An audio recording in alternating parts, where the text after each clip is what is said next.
The water pitcher slips from his hands in slow motion. 12 executives watch as expensive Italian marble becomes a lake, creeping toward a laptop worth more than most families' monthly rent. The woman at the head of the table doesn't see a person when she turns. She sees an obstacle, an inconvenience, a mistake in a designer suit that cost less than her shoes. "Are you stupid?" The words echo off glass walls lined with achievement awards. "Do you know what that equipment costs? Probably more than you make in a year, you careless idiot." Her voice rises with each syllable, and the boardroom, filled with people who make decisions worth millions, goes cemetery silent. "I want him fired. Today. Get security up here now." The man in the janitor's uniform, navy blue with someone else's name stitched above the pocket, stands frozen. Not because he's afraid of losing this job, but because 3 weeks ago he signed the paperwork to promote this woman to vice president. He chose her, elevated her, rewarded exactly this. And he's not actually a janitor. He's the billionaire who owns everything she's standing on. 72 hours before this moment, he stood in front of a different mirror in a penthouse that cost more than most people would earn in 10 lifetimes, making a decision that would either expose the truth about his empire or destroy everything he thought he knew about leadership. The expensive suit came off. The janitor's uniform went on. The name Martinez stared back at him from the embroidered patch, chosen by his assistant who thought a Hispanic surname would help him blend in, which was its own problem he'd address later. The idea had planted itself 3 days earlier, in an elevator that smelled like expensive cologne and casual cruelty. 2 senior executives were laughing about something, and he wasn't really listening until he heard one say, "These people are invisible anyway. Why would I remember his name?" They were talking about a janitor, a human being who made their workspace livable, who showed up before dawn and left after dark. Invisible. The word crawled under his skin and stayed there. His father's voice haunted him that night. A man who doesn't know his workers doesn't deserve their labor. His father had built this company from nothing, had started in the warehouse, had known every employee by name. But his father had been dead 8 years, and in those 8 years, the company had tripled in size and profit, and he'd become the kind of man who took private elevators to avoid the very people who made his wealth possible. So at 2 in the morning, he called his COO, old college friend, one of 3 people he actually trusted, and explained the plan. "You're insane," came the response through the phone. "If the board finds out, if the media gets wind of this," but he didn't care about protecting his reputation. He cared about something he couldn't name yet, some gnawing certainty that he'd lost sight of. What actually mattered? 2 days later, Dan Martinez walked through the service entrance of a building worth $500 million. The difference hit immediately.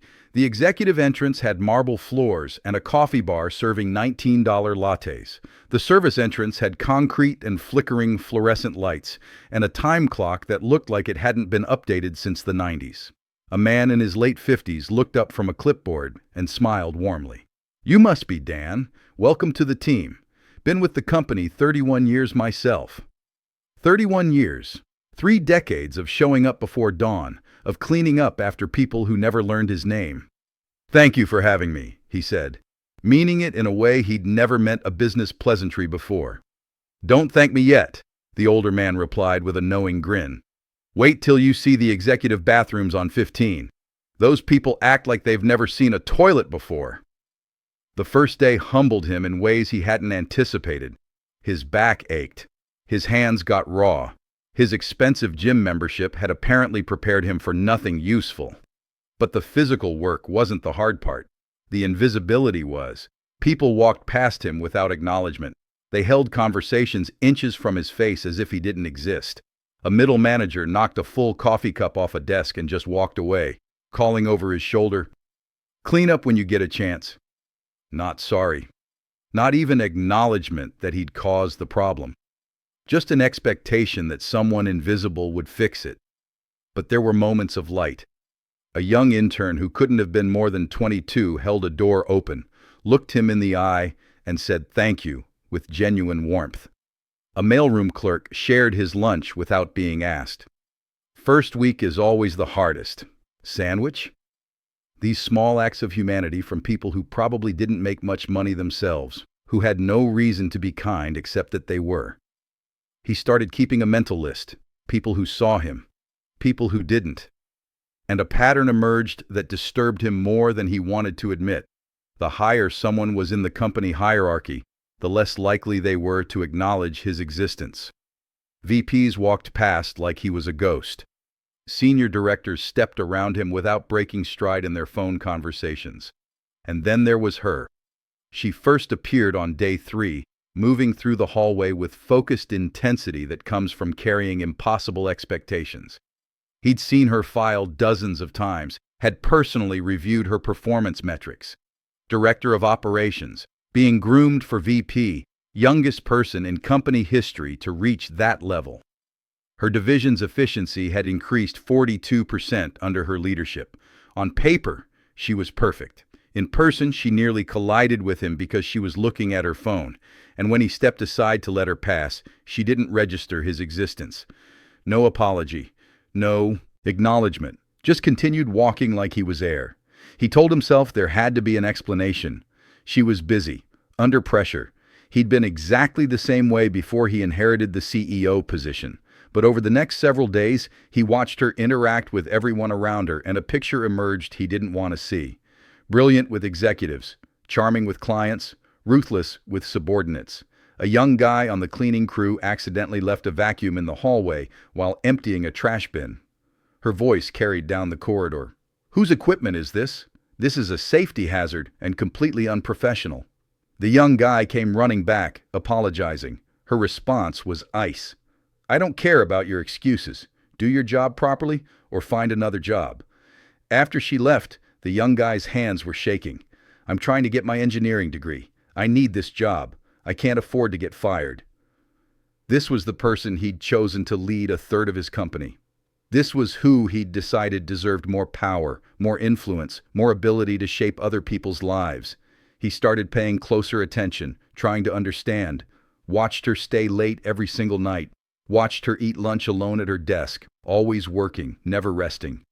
There was something driving her that went beyond ambition, something desperate, something that looked almost like fear. Day 8, the board meeting. She was presenting quarterly numbers, and they were extraordinary. The board was eating out of her hand. He was assigned to refresh water pitchers during breaks, stay invisible, keep things running smoothly. His foot caught on a briefcase someone had left in the walkway. He stumbled. The pitcher tipped. Water cascaded across the table toward her open laptop, her presentation notes, her carefully organized materials. The room went silent. She turned, and in her eyes he saw contempt that suggested she thought he wasn't just careless, he was less than human. "Are you stupid? Do you know how much this equipment costs? Probably more than you make in a year, you careless idiot." Board members weren't looking at him anymore. They were looking at her, expressions ranging from uncomfortable to alarmed, but she didn't seem to care or notice. "I want him fired. Today. Right now. Someone get security to escort him out." A board member who'd been with the company almost as long as his father cleared her throat. "Perhaps we should all take a breath. Accidents happen." The diplomat's way of saying this had gone too far. He cleaned up the water in silence while the room emptied. She gathered her materials with jerky, angry movements and left without another word. When the room was empty, he stood there in his janitor's uniform, in his own boardroom, surrounded by $3,000 chairs, and felt the full weight of his failure. Not her failure. His. Because 3 weeks ago, he'd looked at her numbers and seen excellence. He'd looked at her efficiency and seen leadership. He'd never once considered what kind of person she was when nobody was keeping score. That evening, back in his penthouse, still in the uniform, he called his COO. "She's done. The promotion is off the table." "You're sure?" "Her numbers are extraordinary." That was exactly the problem. Her numbers were extraordinary because she treated people like numbers. "I'm sure. Find someone else." But even as he said the words, something nagged at him. People weren't usually this cruel without reason. The supervisor's words came back to him. "Wait till you see what you learn about this place." Maybe the test he designed was flawed from the start. Maybe he was testing for the wrong things. He made a decision his COO would definitely call insane. He wasn't done being Dan Martinez. He requested a transfer to night shift on her floor specifically. You're doubling down on this? After what just happened? But that was exactly why he had to, because something about her behavior didn't add up. People who were just cruel for the sake of it didn't stay until midnight working on projects. They didn't care enough to be that angry about spilled water. So he became a ghost on the 15th floor, cleaning offices after hours. And what he found started painting a very different picture. In her trash, protein bar wrappers, energy drink cans, receipts from a medical supply company for items he had to look up, hospital-grade bed pads, prescription-strength pain medication, adult nutritional supplements, the kind of things you bought when someone was very, very sick. Other employees started talking around him the way people talk around janitors, as if he's not really there. Someone mentioned she used to be different 3 years ago, before whatever happened. Someone else said she leaves at exactly 6 p.m. on Tuesdays and Thursdays like clockwork, which was weird for someone who otherwise worked around the clock. Thursday night, his shift ended at 6:15. He took the service elevator down to the parking garage carrying trash bags. That's when he saw her car, still in its designated spot, engine running. As he got closer, he heard something that made him stop. Crying. Not quiet tears, but broken, desperate sobs. He should have kept walking, but something made him pause, hidden behind a concrete pillar, close enough to hear when her phone rang and she answered on the first ring. Her voice transformed instantly. "Hi, Mom. Yes, I'm coming now. I'm sorry I'm late." A pause. "Did you take your medication? All of it?" Her voice cracked. "I know you're scared. I'm scared too. But I'll be there in 20 minutes. I promise. I love you more than anything." The call ended. The crying resumed for 30 seconds before she forcibly pulled herself together.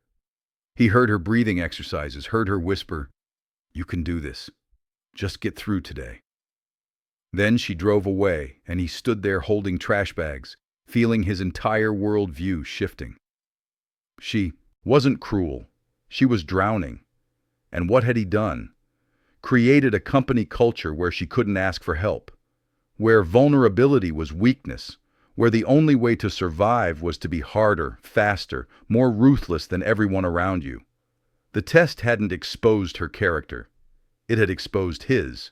So here's the question that should keep every leader awake at night. When you judge someone for how they treat others, are you accounting for the weight they're carrying that you can't see? And if your company culture forces good people to become cruel just to survive, who really failed the test? Sometimes the most dangerous thing a powerful person can do is assume they understand someone's story before they've read all the chapters. That parking garage moment changed everything. The crying, the phone call, the desperate whisper of someone barely holding themselves together. He went home that night and did something that would make his lawyers lose sleep. He pulled her complete HR file using his CEO access, diving into records that painted a picture so devastating it made the spilled water incident look like exactly what it was, a symptom, not the disease. 3 years ago, her mother was diagnosed with early-onset Alzheimer's and ALS occurring simultaneously. A nightmare combination. Degenerative and terminal.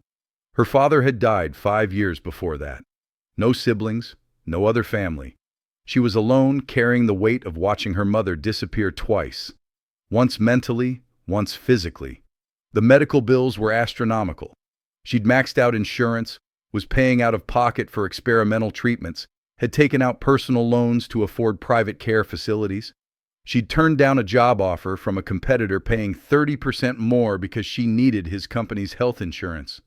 She'd worked through every vacation day because taking time off meant falling behind, and falling behind meant not getting the promotion, and not getting the promotion meant not affording the care keeping her mother alive. But here's what made him feel physically sick. Last year, there was a personal check in the file for $5,000, donated anonymously to fund a young employee's education. The same young guy he'd seen her yell at about the vacuum. She was supporting someone else's dreams while her own were being devoured by medical bills. The cruelty wasn't who she was. It was what she'd been forced to become to survive. Every harsh word was exhaustion. Every moment of impatience was terror.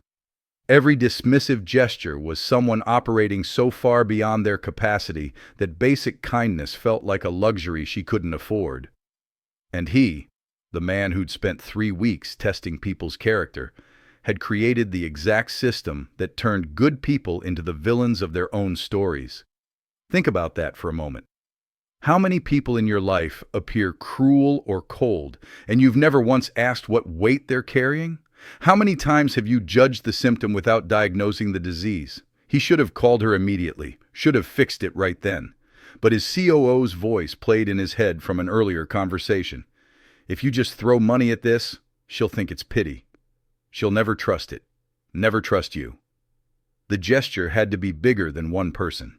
Had to be systemic. Had to prove this wasn't about her circumstances, but about recognizing what leadership actually meant. So he made another decision that would either save his company's soul or convince the board he'd lost his mind entirely. He spent the weekend, a weekend he'd normally spend at his beach house or on his yacht, locked in his home office with his COO and HR director, building something that should have existed from the start: comprehensive caregiver support policies, family medical leave that actually meant something beyond legal minimums, mental health resources that weren't just corporate theater, a $10 million endowment specifically for employees managing family health crises, a complete restructuring of how the company evaluated and promoted leadership, adding metrics that numbers alone could never capture. But here's where the story takes a turn that proves the universe has a cruel sense of timing. Sunday night, his COO called with news that changed everything. She's submitting her resignation tomorrow morning, taking a job at our biggest competitor. The words hit like a physical blow. She hates that company. I've heard her talk about their culture. Why would she? They're offering 40% more salary and a signing bonus. Her mother's care facility is closing due to bankruptcy. She needs $50,000 in 2 weeks to move her mother to another facility, or she has to put her in state care. State care. The words hung in the air like a death sentence. They both knew what that meant. Understaffed, underfunded facilities where people went to die badly, where dignity was a luxury and compassion was rationed like medication. How do you know this? She broke down in HR Friday afternoon, asked if she could get an advance on the promotion bonus. That's when they told her the promotion was under review. She didn't know it was in question. She thought it was done. The guilt hit like a freight train. She'd been counting on that promotion, had probably already committed to the more expensive facility based on the expected raise. And he'd pulled it away without explanation, leaving her to assume she'd failed, that she wasn't good enough, that all her sacrifice had been for nothing. His first instinct was exactly what his COO had warned against. Call her. Tell her she had the promotion. Wire her the money tonight. Fix it immediately. But that would prove nothing except that he could throw money at problems. It would make her feel like a charity case. It would poison any future working relationship with the assumption that she only had the position because he felt sorry for her. No, the gesture had to be public, had to be about principle, had to prove that this company, his father's legacy, valued the things that actually mattered. He had 12 hours to prepare, 12 hours to find the right words, 12 hours to either fail one more time or finally pass the test that actually counted. But then Monday morning arrived, and with it, a complication he hadn't anticipated. The board assembled in the conference room, the same room where she'd humiliated him 3 weeks ago. He could still see the faint water stain on the table that housekeeping hadn't quite managed to remove. She arrived 10 minutes early, wearing a suit that probably cost too much given her financial situation, carrying herself with dignity that was absolutely heartbreaking under the circumstances. She didn't know he'd been the janitor. Didn't know he'd heard her crying. Didn't know he'd spent the weekend building a bridge to save her from drowning. As far as she knew, she was about to submit her resignation to a CEO who decided she wasn't good enough, then moved to a company she despised, all to afford care for the mother she was losing by inches. But here's what made the moment even more complicated. 3 board members were not on board with his plan. The oldest board member, a man who'd been friends with his father, spoke up before the meeting even officially started. Before we begin, I want to voice my concerns about today's agenda. We've received reports about cultural issues in the operations department, complaints about management style, HR documentation of hostile work environment claims. I think we need to address these issues before making any major personnel decisions. Translation: they wanted her gone. Another board member chimed in. I agree. Numbers are important, but culture is everything. We can't promote someone who creates a toxic environment, regardless of their performance metrics. He watched her face carefully, saw her jaw tighten almost imperceptibly, saw her hands grip her portfolio just a little harder. She was hearing herself described as toxic, as hostile, as the problem, and she had no way to defend herself without revealing the vulnerability that would make her look weak in a room full of people who mistook strength for invulnerability. This was the moment. This was where he either stood up for what he'd learned or let the board do what boards always do: eliminate the complicated variables, smooth out the rough edges, prioritize comfort over truth. Thank you for those concerns, he said, his voice carrying the weight of every sleepless hour he'd spent thinking about this moment. They're actually the exact reason I called this meeting. Because you're right. We do need to address cultural issues, starting with me. The room went quiet. Confused glances exchanged between board members. He turned to her. 3 weeks ago, you demanded that a janitor be fired for spilling water during your presentation. Do you remember that? Her face went pale. She nodded slowly, clearly wondering where this was going, probably assuming this was the prelude to her termination. I need you to understand something. He paused, letting the moment breathe. That janitor was me. The room exploded. Board members gasped. His COO closed his eyes. The HR director looked like she might pass out. And she, the woman who'd called him stupid, who'd demanded he lose his livelihood, gripped the armrests of her chair like she might collapse without them. Mr. Pierce, Her voice was shaking. I don't know what to say. I'm so sorry. I was under pressure, but that's no excuse. If you're firing me, I understand. I deserve it. Stop! His voice was firm, but not unkind. You don't deserve to be fired. You deserve to be understood. The board members were murmuring now, confused, concerned. The oldest one spoke up.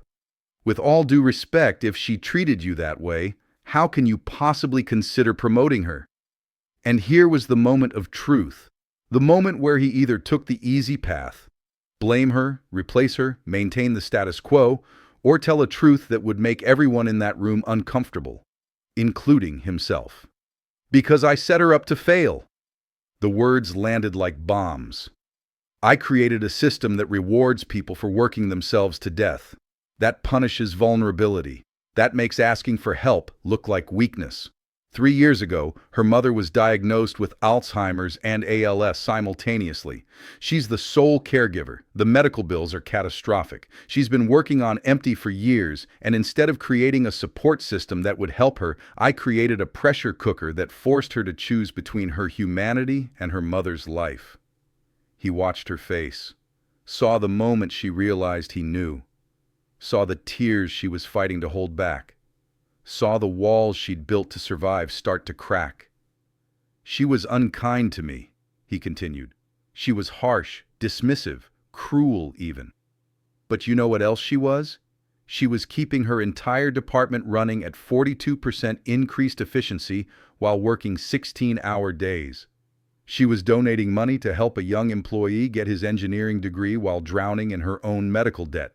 She was doing the impossible, and instead of recognizing that, I was playing dress-up in a janitor's uniform, judging her for not being kind enough while I'd built a system that made kindness a luxury she couldn't afford. The oldest board member wasn't backing down. This is very moving, but it doesn't change the fact that other employees have complained, that there's documentation of hostile behavior, that promoting her sends a message that performance matters more than how we treat people. You're absolutely right, he said, and saw surprise flash across the old man's face. It does send a message. The question is, what message are we really sending? He stood up, walked to the window, overlooking the city his father had loved. If we don't promote her because she wasn't kind enough while carrying unbearable weight, we're sending the message that we expect people to be superhuman, that we punish them for breaking under pressure we created, that we value the appearance of culture over the reality of support. He turned back to face the room. But if we promote her and fundamentally change the system that broke her in the first place, we send a different message, that this company sees the whole person, not just the performance metrics. That we support people through impossible circumstances instead of discarding them when they show the strain. Another board member spoke up, a woman who'd made her fortune in tech. So what exactly are you proposing? This was it, the moment he'd been building toward all weekend. I'm proposing we create the Pierce Family Care Fund, a $10 million endowment for employees managing family health crises. I'm proposing we restructure our caregiver support policies, our medical leave, our mental health resources. I'm proposing we change how we evaluate leadership to account for circumstances, not just outcomes. And I'm proposing we promote her to vice president, effective immediately, with a schedule flexible enough to care for her mother and a salary that means she never has to choose between this job and her family again. The room erupted in arguments. Some board members supported it. Others called it fiscal irresponsibility. The oldest board member accused him of making emotional decisions that would set dangerous precedents.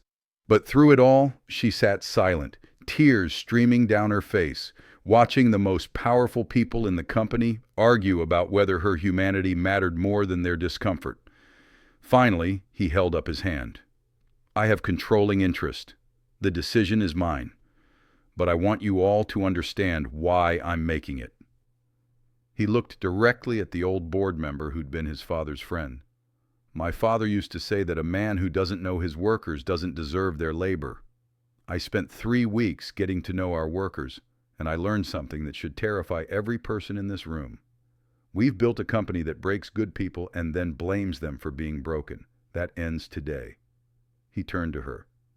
You humiliated me. You called me stupid. You demanded I lose my job. And you know what? I deserved it. Not because I spilled water, but because I built a company where someone like you, brilliant, dedicated, caring, had to become cruel just to survive. So I'm not promoting you despite what happened.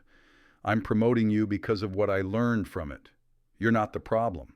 I am. This culture is. And if I can't fix that, I don't deserve to sit in my father's chair. The room was silent now. Even the opponents had stopped arguing. She finally spoke, her voice barely above a whisper. Why are you doing this? After everything? And here was the real answer, the one that mattered more than policy changes or endowments or promotions. Because 3 years ago, when my father was dying, I was already a millionaire. I could afford the best care, take unlimited time off, hire help for anything I needed. I never had to choose. You're doing what I would have crumbled under, and instead of building a company that supports people like you, I built one that punishes you for being human. That's not your failure. That's mine. He walked over to where she sat, extended his hand. I can't give you back the 3 years. You lost. I can't undo the damage this culture did to you, but I can make sure no one else has to carry that weight alone. So here's my question. Will you help me build a company that actually deserves people like you? She stared at his hand for a long moment. In her eyes, he could see the war between hope and fear, between trust and self-protection, between the person she'd been forced to become and the person she actually was underneath the armor. The entire room held its breath, waiting to see which side would win. But before she could answer, the door to the conference room burst open. His assistant, who knew better than to interrupt board meetings, looked panicked. I'm so sorry, but there's an emergency. Her mother's facility just called. There's been an incident. They need her there immediately. And just like that, everything he'd carefully planned, every word he'd rehearsed, every gesture he'd prepared to make, All of it became secondary to a reality that wouldn't wait for perfect moments or redemptive speeches. She was already standing, gathering her things with shaking hands. "I'm sorry, I have to go." "I'm so sorry." "Go," he said immediately. "Obviously, go. We'll handle everything here." But as she rushed toward the door, he made a decision that surprised even himself. "Wait." She turned back, confused, frantic. "You're not going alone, and you're not taking a cab." He looked at his assistant. "Have my driver bring the car around. Tell him it's an emergency and to get her to the facility as fast as safely possible." "Mr. Pierce, you don't have to." "I know I don't have to.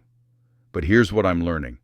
Having the power to help and choosing not to use it is just another form of cruelty. Now go. Your mother needs you."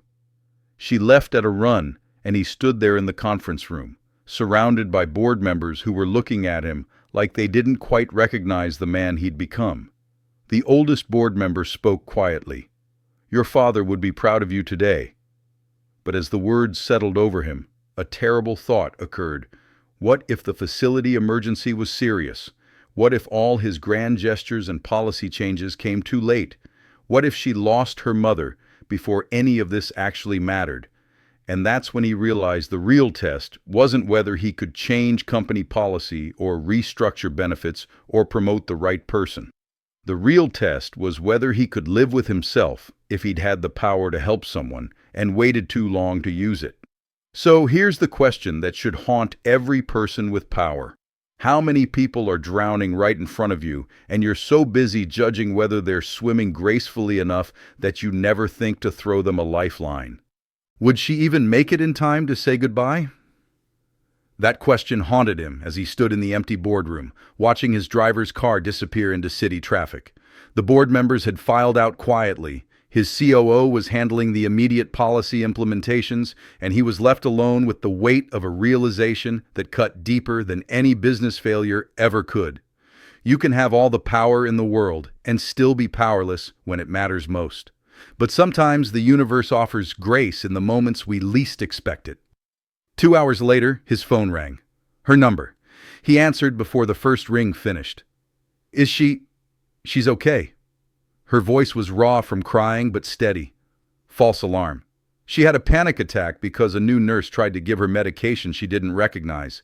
She thought someone was trying to poison her. The Alzheimer's makes her paranoid sometimes. A shaky breath. But she's stable now. Resting. The relief that flooded through him was disproportionate for someone he'd only truly understood for 3 days. "I'm glad she's okay. Take all the time you need. Days, weeks, whatever." "Mr. Pierce," she interrupted him gently. "Can I ask you something?" "Anything." "In the boardroom before the call came, were you serious about all of it? The policies, the fund, the promotion?" There was something fragile in her voice.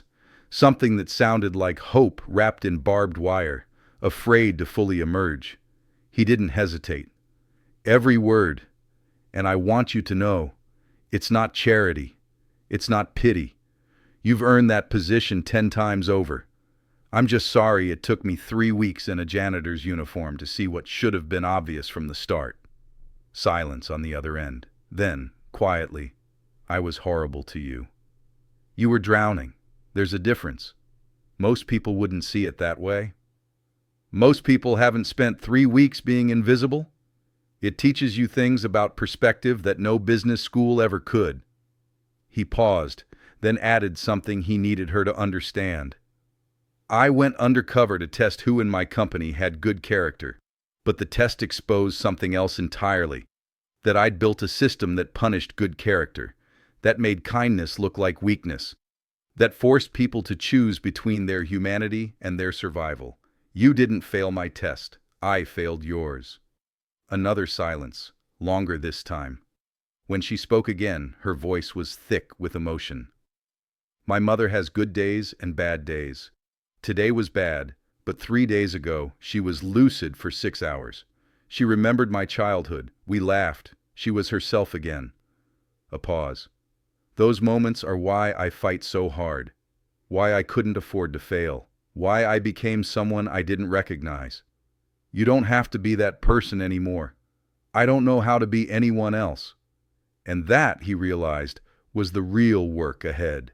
Not just changing policies or creating funds, but helping people unlearn the survival mechanisms that his culture had forced them to develop.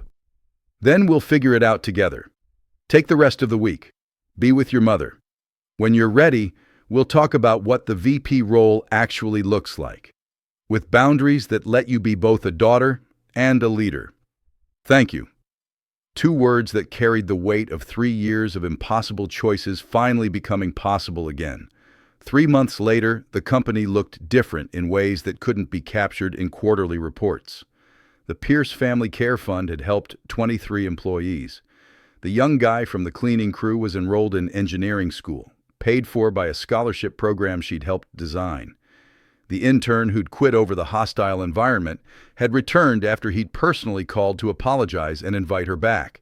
And the supervisor who'd welcomed him on that first day as Dan Martinez retired with a pension that acknowledged 31 years of invisible labor that had held everything together. But the real changes were harder to quantify.